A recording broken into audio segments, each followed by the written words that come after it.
நம்ம தென்காசி மாவட்டத்திலே பஸ்ஸே வராத ஒரு ஊரில் தான் நிற்கும். ஊர் பேர் பார்த்தீங்கன்னா ரெட்டகுளம். நம்ம ஊருக்கு என்ன ரெட்டகுளம்னு பேர் இருந்தது? நம்ம ஊர் ரெட்டகுளம் அங்கே பார்த்தீங்கன்னா இது வந்து மேலே குளம் அங்கே பாருங்க.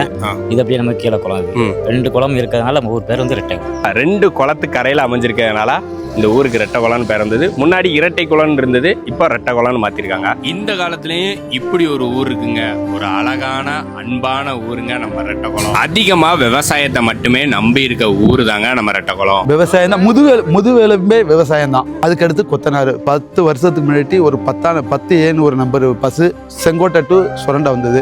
தென்காசி டு அந்த சுரண்டைக்கு போகிற வண்டி வந்து சாம்பரோட டு காட்டுக்குள்ளே போகிற வண்டி இந்த ஊருக்குள்ளே வந்தால் எங்கள் பொதுமக்களுக்கு நல்லா இருக்கும். அதேமாரி கடையநல்லூரில் 7B1 ஸ்கூல் பிள்ளையில எடுக்கு அந்த வண்டியும் அந்த ரெட்டகுளம் தொழுடி காட்டுக்குள்ளே போகிற வண்டி ரெட்டகுளம் தொழுடி சுரண்டை பஸ் ஸ்டாண்டுக்கு போனால் அந்த பொதுமக்களுக்கு பயன்படும். ஒருவேளை லேட்டா அங்க வேலை செஞ்சுங்க வர்றவங்க வந்து ஆட்டோ கூலி கொடுத்து வராங்க. அவங்க வேலைக்கு போகிறது சம்பளம் 250 ரூபா.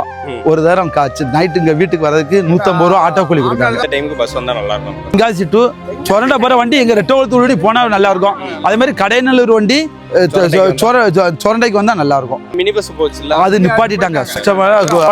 காலையிலயும் சாயங்காலம் ஸ்கூல் பசங்களுக்கு மட்டும்தான் அந்த பஸ் வந்து வருது. நைட்டு வேலை பார்க்குறவங்களுக்கு அந்த ஊர்ல வந்து பஸ் இல்லை. ஊரோட கோரிக்கையே இது மட்டும்தான். மறக்காம நம்மள ஃபாலோ பண்ணிட்டு அப்படியே உங்க ஃப்ரெண்ட்ஸ் அண்ட் ஃபேமிலிக்கு ஷேர் பண்ணிருங்க. வரட்டா.